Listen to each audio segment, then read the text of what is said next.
Hello viewers, আসসালামু আলাইকুম। আজ আমরা আপনাদেরকে নিয়ে যাচ্ছি ইশাখার রাজধানী খ্যাত ইতিহাস ঐতিহ্যের স্মৃতিময় সোনারগাঁও লোকশিল্প জাদুঘরে। এই জাদুঘরটি গড়ে উঠেছে রাজধানী ঢাকা থেকে ২৪ কিলোমিটার দূরে অবস্থিত নারায়ণগঞ্জ জেলার সোনারগাঁও উপজেলাতে।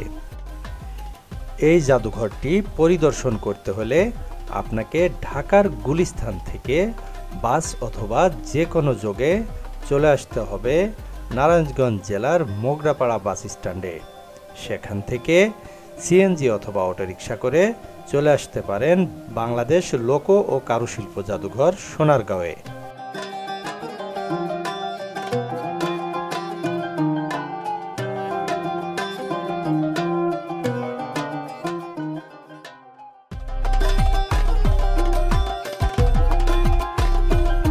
আমরা এই মুহূর্তে অবস্থান করছি সোনারগাঁও লোকশিল্প জাদুঘরের সম্মুখে। এই জাদুঘরটি পরিদর্শন করতে হলে আপনাকে প্রথমেই প্রবেশ টিকিট সংগ্রহ করতে হবে। চলুন আমরা প্রবেশ টিকিট সংগ্রহ করে নেই।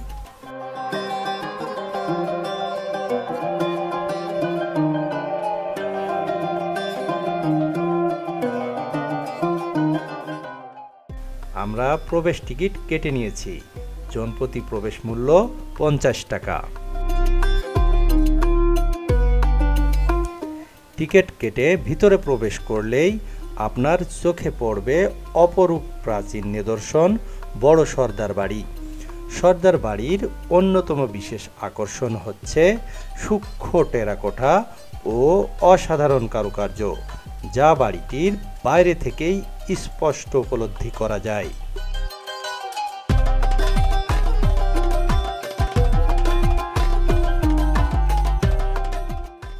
বড় সর্দার বাড়িটি কয়েক বছর আগেও বিলুপ্তির পথে ছিল। বহু সময় ধরে কোনো সংস্কার না করার কারণেই বাড়িটি ধ্বংসপ্রায় অবস্থায় পৌঁছেছিল। ব্যাপকভাবে ক্ষতিগ্রস্ত হয়েছিল ভবনটির বিভিন্ন অংশ। সে সময় ইয়াং ওয়ান কর্পোরেশন নামে কোরিয়ান ভিত্তিক একটি কোম্পানি এই বাড়িটি সংস্করণ করার জন্য সংস্কৃতি বিষয়ক মন্ত্রণালয়কে প্রস্তাব করেছিলেন। অবশেষে ২০১২ সালে ভবনটির প্রাচীন মূল অবকাঠামো ঠিক রেখে সংস্করণের জন্য সংস্কৃতি বিষয়ক মন্ত্রণালয়ের সাথে চুক্তিতে আবদ্ধ হন।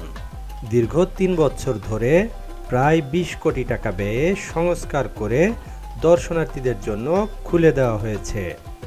তবে দর্শনার্থীদের অতিরিক্ত চাপে ভবনটি ক্ষতি হওয়ার সম্ভাবনা থাকায় দর্শনার্থী সীমিতকরণ করার লক্ষ্যে এই ভবনটি পরিদর্শনের জন্য ১০০ টাকা মূল্যের টিকিট নির্ধারণ করা হয়েছে।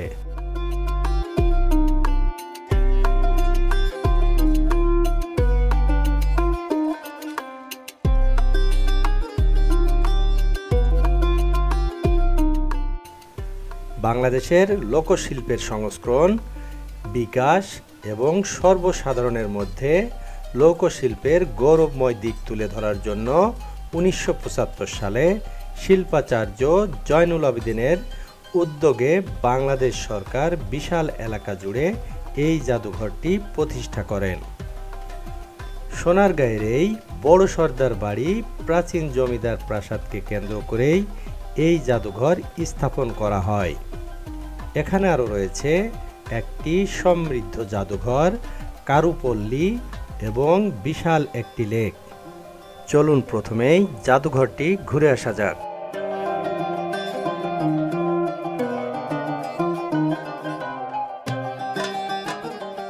জাদুঘরে প্রবেশ করেই প্রথমে শেখ মুজিবুর রহমানের বেশ কিছু ওয়াল চিত্র দেখা যাবে। এখানে রয়েছে প্রাচীন আমলে তৈরি বেশ কিছু কাঠের সিন্ধুক। এছাড়াও রয়েছে প্রাচীন আমলে ব্যবহৃত ঘোড়ার প্রতিকৃতি। এই জাদুঘরে রয়েছে প্রাচীন সুলতানদের ব্যবহৃত অস্ত্রশস্ত্র, তৈজসপত্র, পোশাক, বর্ম, অলংকার ইত্যাদি। এছাড়াও বাংলার প্রাচীন ও মধ্যযুগের লোকশিল্পের অনেক নিদর্শন রয়েছে। এখানে রয়েছে বাংলার প্রাচীন মুদ্রাও। আমরা যেই দৃশ্যটি দেখতে পাচ্ছি এই দৃশ্যটি কিন্তু কোনো দেওয়াল চিত্র নয়, এটি প্রত্যন্ত গ্রাম অঞ্চলের মানুষ তাদের হাতে নির্মিত পণ্য সামগ্রী বাজারে বিক্রয়ের জন্য প্রদর্শন করে থাকেন। এরকম একটি দৃশ্য বা এরকম একটি গ্রামীণ বাজারের দৃশ্য দেখা যাচ্ছে এখানে। আর এই দৃশ্যটি তৈরি করা হয়েছে মূলত পুতুল আকৃতির অবকাঠামোয়।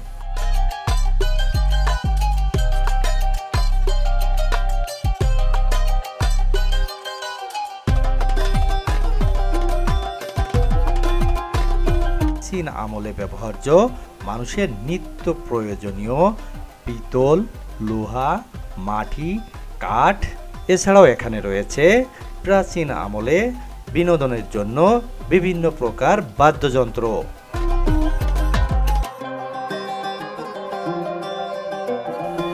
আমরা যেই দৃশ্যটি দেখতে পাচ্ছি এটি কিন্তু একটি তাঁতপল্লীর দৃশ্য। একটি তাঁতপল্লীতে সাধারণত তুলা উৎপাদন থেকে শুরু করে সুতা তৈরি এবং সুতা থেকে কাপড় উৎপাদন পর্যন্ত পূর্ণ প্রসেসিংই এখানে দেখানো হচ্ছে। এটি শুধু একটি ওয়াল চিত্রই নয়, এটি পুতুল আকৃতির অবকাঠামো দিয়ে এই তাঁতপল্লীর দৃশ্যটি দর্শনার্থীদের মাঝে তুলে ধরা হয়েছে। এখানে রয়েছে একটি প্রাচীন আমলের পালকিও।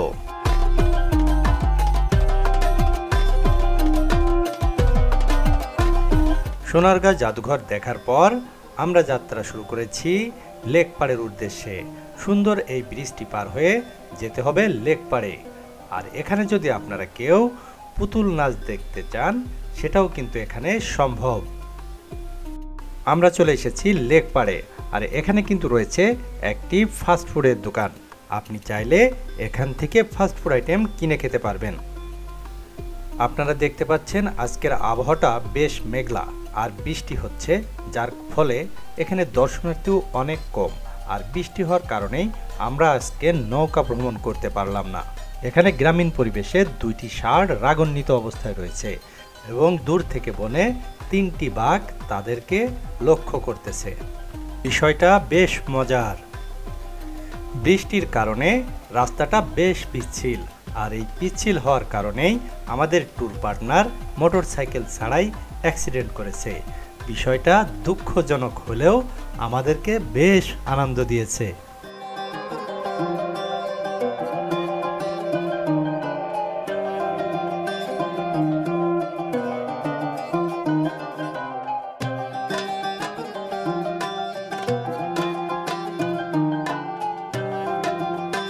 আমরা চলে এসেছি কারুপল্লীতে, আর এখানে বৈচিত্র্যময় দোচালা, চৌচালা, উপজাতীয়দের আদলে তৈরি ঘরে দেশের বিভিন্ন অঞ্চলের অজানা অচেনা আর্থিকভাবে অবহেলিত অথচ দক্ষ কারুশিল্পীর তৈরি বাঁশ, বেত, কাঠ, নকশিকাঁথা, একতারা, পাট, শৃঙ্গ, মৃৎ শিল্প ও ঝিনুকের সামগ্রী ইত্যাদি কারুপণ্যের প্রদর্শনী ও বিক্রয় কেন্দ্র রয়েছে এখানে, যেগুলা বৃষ্টি হওয়ার কারণে বন্ধ রয়েছে।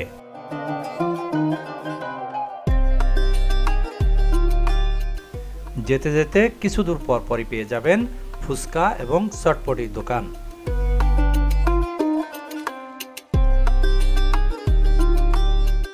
ব্রিজটি পার হয়ে আমরা সরাসরি চলে এসেছি ফুলের বাগানে। এখানে রয়েছে বিশাল আকৃতির একটা ফুলের মাঠ, আর এই মাঠকে কেন্দ্র করে রয়েছে বেশ কিছু দোকানপাট, ফুচকা এবং ঝালমুড়ির দোকান। জিভে জল ঘর থেকে ঝালমুড়ি খেয়ে আমাদের আজকের মতো বিদায়।